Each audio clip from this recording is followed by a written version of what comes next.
Hello children, welcome to the today's class. So today we are going to start a new chapter for grade 8, that is understanding law. So in day-to-day life we are following some rules and regulations that will lead towards our progress. In what way? Let us see few examples of day-to-day activities.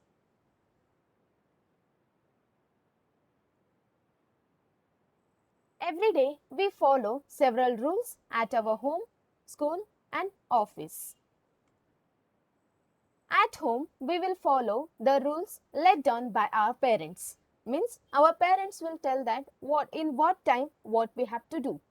Means wake up early in the morning, brushing teeth, praying, eating breakfast in time, going to school and doing studies properly in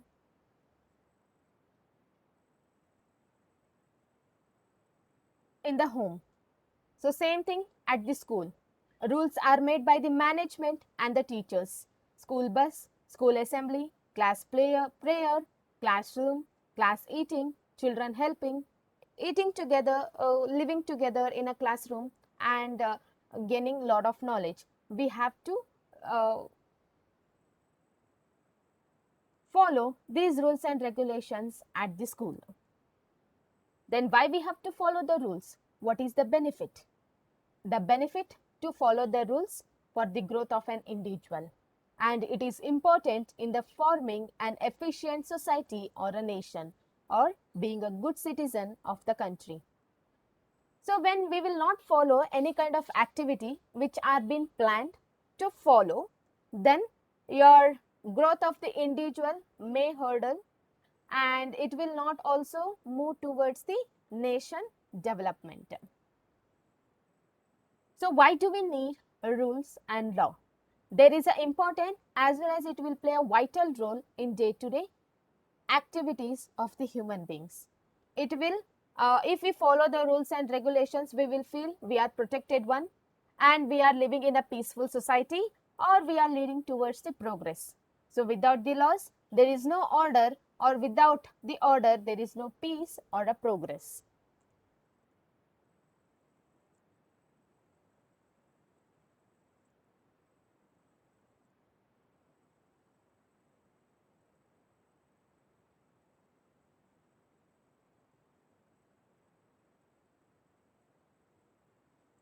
Next, how this system of law existed in the country.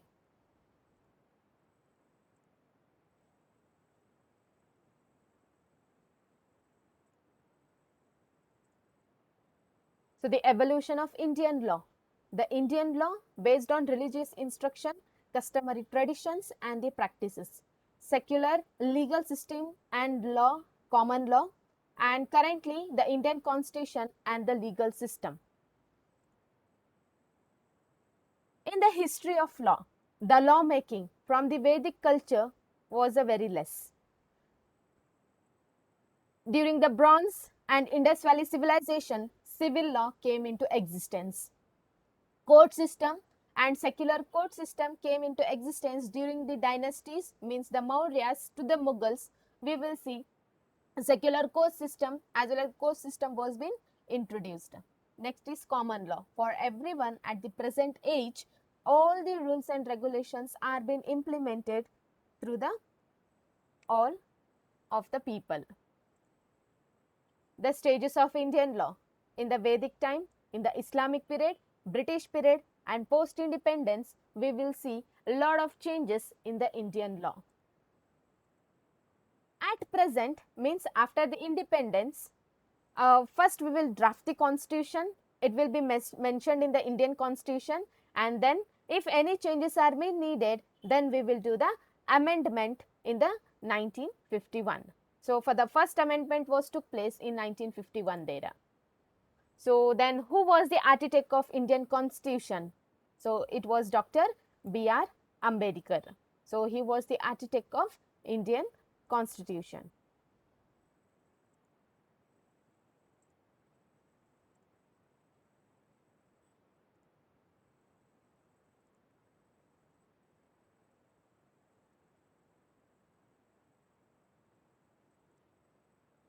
So in this way, the evolution of law came into existed in our country from the individual, then from the individual it was been implemented to the whole country.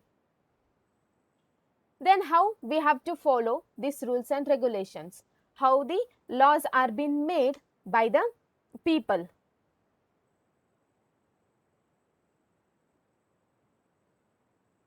The first point is,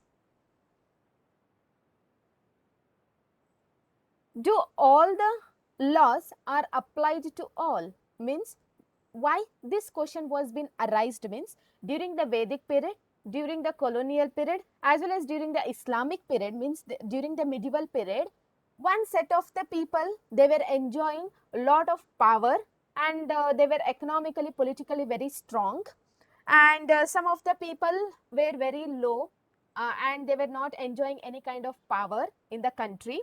So the punishment was varied from one person to another person based on their category as well as based on their characteristics. Same example they have taken.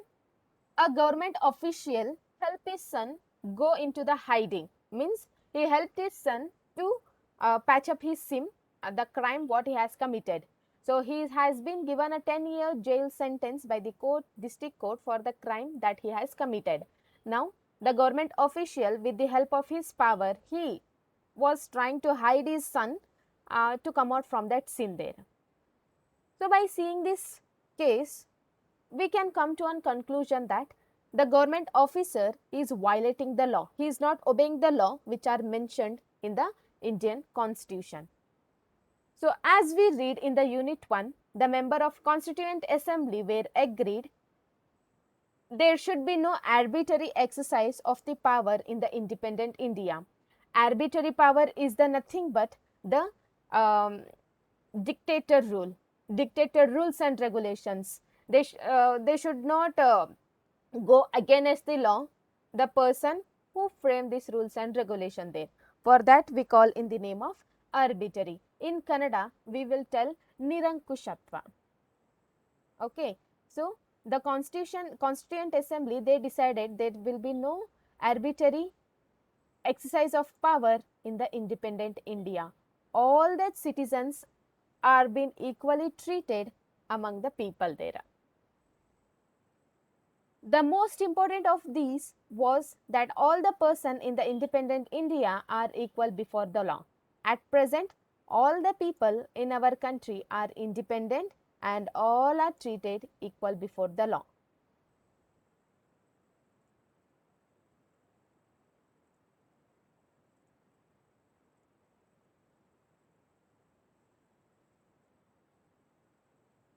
The law cannot discriminate between the person based on their religion, caste or a gender. So what the rule of law means? The rule of law means all the law apply equally to all the citizens of the country and no one can be above the law, or neither a government official or a wealthy person or even the president of the country is above the law. Okay, all are treated equally before the law, whether he belong to the wealthy person, whether he belong to the president of our country, all are treated equally under the law. Any crime or a violation of law has a specific punishment as well as the process through which the guilt of a person has to be established. But was it always like this? So at present we are facing as well as we are feeling that no one has been discriminated under the law. Whether this was established before the post-independence, before the colonial rule, between in the period of Vedic age, in the period of dynasties, in the period of Islamic age, in the period of British rule. No, in the ancient India, it was innumerable and often overlapping the law. Different communities enjoyed different kinds of degrees of autonomy in the administrating of these laws among their own. In some cases, the punishment that the two persons received from the same crime varied depending on their caste background. In the ancient period, in the medieval period, this was in a more in number. If a two person belonging to the high caste and the low caste, those two person, if they committed the same crime, means if they have murdered a person, for an example, during the Vedic age as well as during the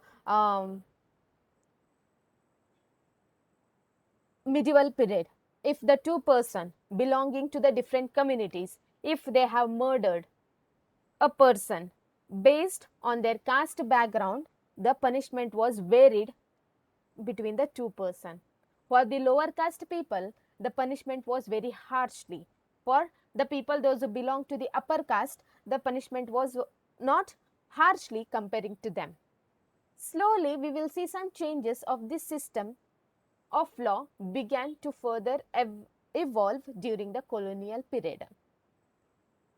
It was often believed that the British colonialists who introduced the law in India, the historians have disputed this claim on the several grounds. Two of which include the first, that the law was arbitrary, means whatever rules and regulations were made by the Britishers, the person should not speak against that. Okay, entire power was under the control of British officials. Second one, the Indian nationalists played a prominent role in the development of legal sphere in the British India. One example of arbitrariness that continued to exist as the part of British law is the Sedition Act in 1870. Sedition is nothing but this appealed that the government may consider are stirring up resistance or rebellion against it.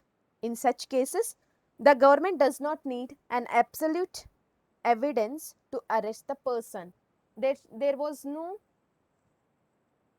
permission for the Britishers if any kind of illegal activities was going on without having any order from the government, they can arrest without giving any kind of trial. So that we call in the name of sedition. So this act came into existence in the year 1870. That time, Indian nationalists began to protest and they started criticizing the arbitrary use, means the dictator use, as well as they were misusing the authority of the Britishers.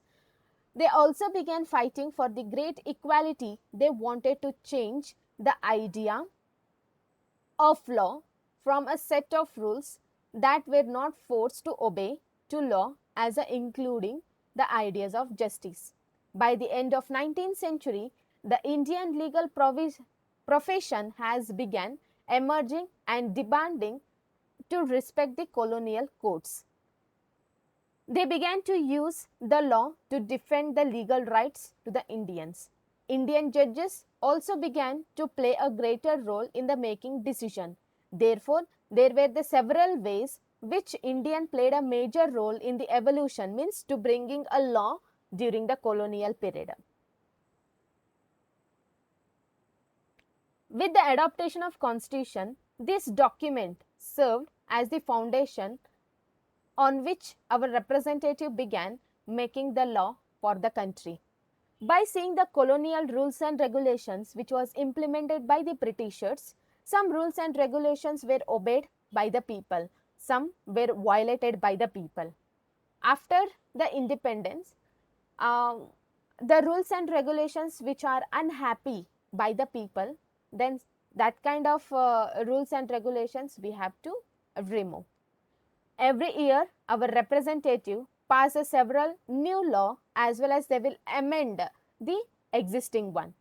In your class 6 book, you have read about Hindu Succession Amendment Act 2005. According to this new law, son, daughter and their mother can get the equal share in the family property. Similarly, new law have been enacted to control the pollution, to provide the employment to the people in the country. So after the independence, the constitution makers, they started making the new law as well as whatever existing law was there, they started amending it. Amending means the existing law, based on the situation, they will do some changes. According to that one, in 2005, Hindu Succession Act was been amended. According to that law, now the son, daughter and the mother can get the equal share in the family property. So how do the people come to think and propose that the new law is necessary? So how this new law come into existence? The parliament will play an important role in the making of law. In the last lesson, we have discussed the parliament is having authority to make the law. So in the continuing part, the parliament now is having the authority to make the law. There are many ways through which these can take place, and it is often the different group in the society that rise the need of particular law. An important role of Parliament is to be sensitive to the problem faced by the people. While the making of the law, the Parliament has to understand what are the problems faced by the people. If you take the example, gender inequality is there. It is a sensitive issue. The Parliament has to be sensitive if they want to make any kind of law, so that no male and female can feel that our rules and our rights are being denied. Based on sensitive issues, based on the problem, the Parliament has to decide to set up some new rules and regulations for the country. So according to that one, they have taken the one example of domestic violence. Domestic violence, generally the injury or harm or the threat of injury, okay, means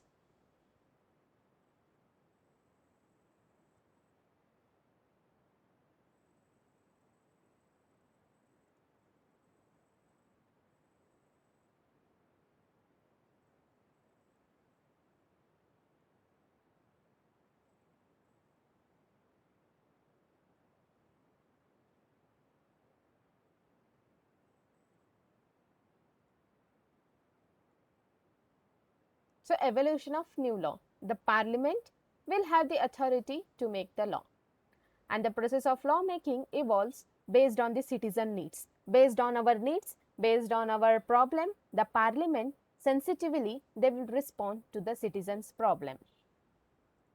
According to that one issue they have taken, that is domestic violence. Domestic violence means the harm or injury caused by the male to the female in a shared household is the domestic violence, where they will be abused, they will be beaten back, or they will be killed. So to protect the women's rights, the Domestic Violation Act came into existence in 2005. It was not an easy task. In a chronological order, this law came into existence. In what way? In 1991, this problem was discussed in the public platform. Okay, because during that time, the domestic violence was in a peak. Women were beaten very brutally because from the male, they want to show their dominance or they want a money. Okay, so they started domestic violence on the women there. So this problem started discussed in the year 1991 with the help of some survivors, with the help of feminists, or with the help of some political leaders. From 1991 to 1998, detailed discussions was been started, and they started demanding that we want a new law which the women can feel that they are having little bit protection in the society. In 1999, a group of lawyers, they sat together, law students and the activists drafted a domestic violence bill which was circulated and publicized. So from 1991 to 1998, detailed discussions were started where we can protect the women against the domestic violence, where they were beaten very brutally, and sometimes they used to kill also in the name of domestic violence. So a group of lawyers with the help of law students, and with the help of activists, they drafted some rules and regulations against this law, and it was being circulated and it was being publicized. After that, in 2000 to 2001, different women organizations started discussing on the issues which was framed by that lawyers, and they started pressurizing the government to introduce the bill. So in 2002, the bill was introduced in the parliament by the certain ministers and amendments were being made. The Parliamentary Standing Committee submitted the recommendation from the various women group in the Rajya Sabha and the Lok Sabha. I have told, if they want to make the law, if a minister, particular minister, if they want to make the law, first they have to discuss with the help of the higher authority, the minister and his officials. They will do the certain surveys. They will discuss the problem for which community, which kind of law we have to implement. Based on that, they will frame a bill, means the rules and regulations. After that, it will be discussed in the Lok Sabha and Rajya Sabha. After getting the 2/3 of the majority, the law will be implemented in the entire country. About this one, we have learnt in the last class. The women group accepted the proposal which was introduced in the parliamentary.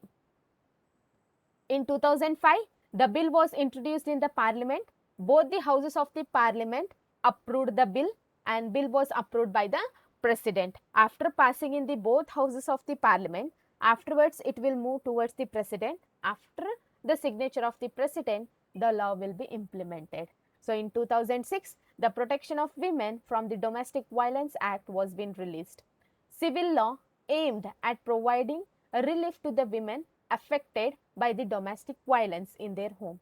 The first law which recognized the women's right to violence free from home and provided the definition to the domestic violence. Now, the government ensures that the law is put into the practice and no one is violating. If they are violating, means the certain punishment will be given. So, in this way, the law will be made in the country. Example, domestic violence. What is the role of the citizen in the making of law? The citizen help the parliament to address the problem of the people as the seen in the above case. Means in the above case we come to know how the parliament, they will address the problem, they will discuss it and then they will implement in the form of law. The citizen address their issue through the media from the first step until the formation of new act. This entire process is the proof that the government function in the support of the people. By this way, the citizen can play an important role in the making of law.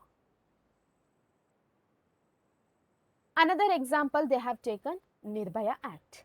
What is this meant?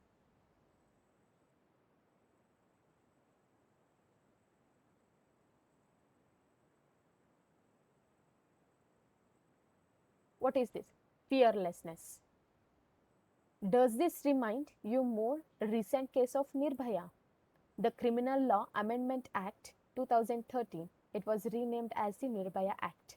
The Indian legislation has passed in the year 2013. The Chief Justice of India inaugurated fast track court and speedy trial for the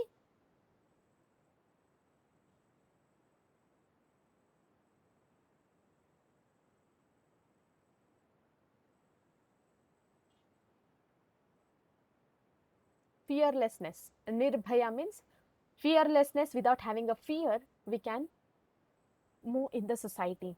So recently, one incident took place in the Delhi where a woman was brutally sexually offended and she was being killed. So to give justice to that lady, the Nirbhaya Act in 2013 came into existence and the fast track court was being established so that speedy trial in the sexual offense cases, they started giving quickly result for the women, those who have become victim in this kind of incident. Nirbhaya Act.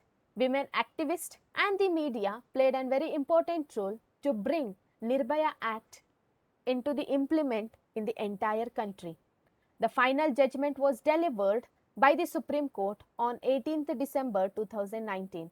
All the four adult convicts were being hanged on 20th March 2020. The justice was being prevailed. So in this way, the law will be made to a country, and if any person are violating the rights of the citizen, then the punishment will be given to them.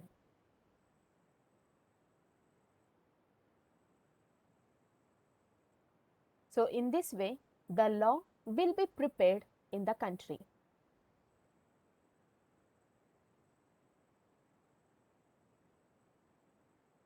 Now we will understand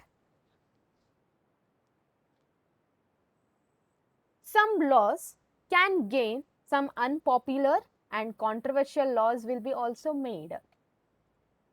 In what way? A response to the unpopular law.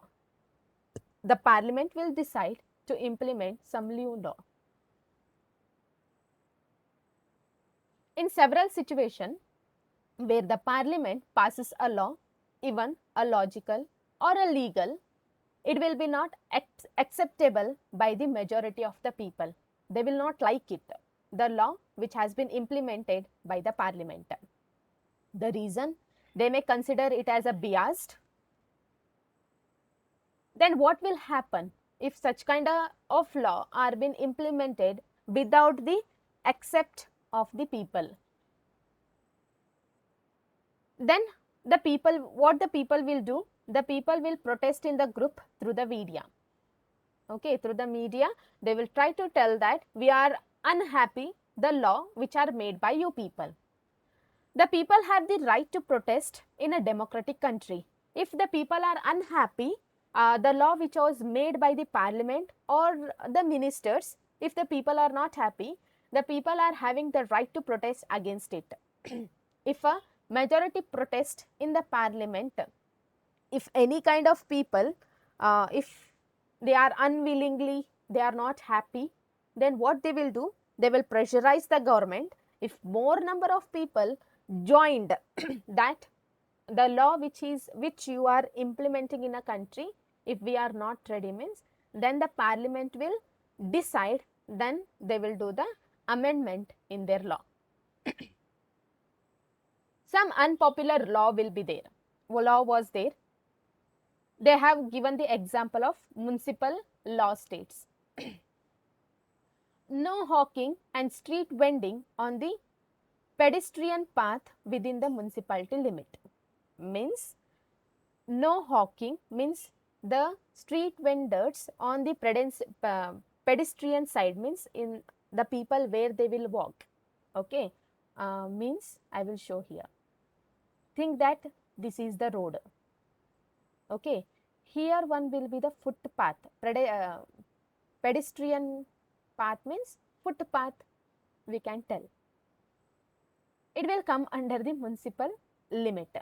Okay, so the municipal law states that this path we should not put any kind of product, okay, to sell in the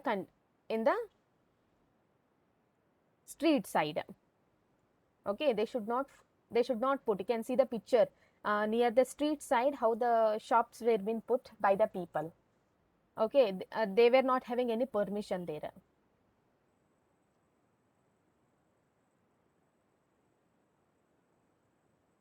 So when this law was being implemented, many of the people, they revolted against it.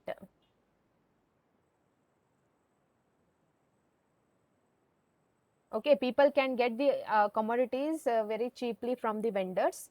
Occupants can get their livelihood. Pedestrian paths were not meant for this purpose. Against the municipality law for the betterment. Okay, this was one unpopular law which came into existence during a period. Such law leads to the outbreak of some cases. Sufferer might submit to the court for the justice. The court has the authority to cancel or the amend the law if the content of law is unadhering to the constitution. So if they find, so whatever law made by the parliament or a municipality, if it is any disturbing any kind of a right of the citizen means, then the court is having the authority to cancel or to amend the law. Many of the campaigning took place against that law and they were being agreed. Another example, they have taken Save the Earth campaigning. Some of the campaigning protests took place where the citizen united against the unfavorable law. Duty as a citizen, they will monitor the actions of our elected MLAs and the MPs through the media, newspaper, radio and TV.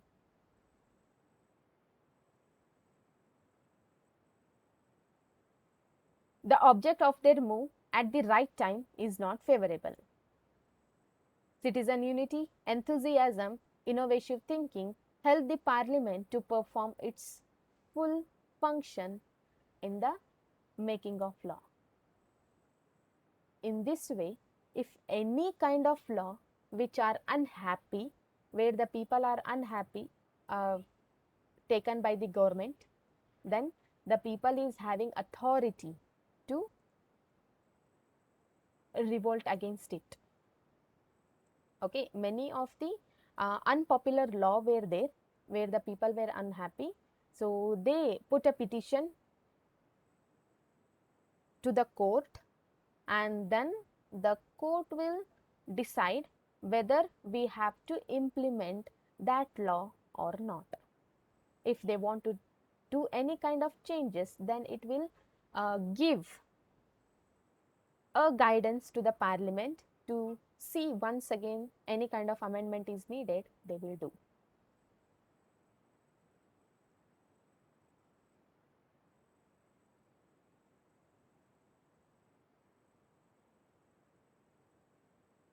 Okay, another example they have given. Do you remember the photo essay on women movement in class 7 book? The photos they showed in a different way in which the citizen can protest, campaign or show their solidarity against that law. We have to remember that our role as the citizen does not end by electing our representation as well as representatives. We have to keen observe the representatives through the newspaper, through the media, so that they are not violating some of the rules which are framed in our constitution. Thus, what we should bear in mind is that it is the extent, involvement, enthusiasm of the people that help the parliament to perform representative functions very properly. Then the officials will have the awareness that before implementing a law, they will take all the people under their consideration. In a sensitively, they will handle it and then they will implement the law. So in this way, the law will be made in our country, especially in the independent India, where all the people are equally treated in the law. So I hope you have understood the class how the law will be made in the parliament at after the independence. So if you are having any kind of doubt, just pin your question in individually in the group so that I will try my level best in the next class I can solve your problem. So signing out, have a great day. Bye everyone. Be healthy, be safe.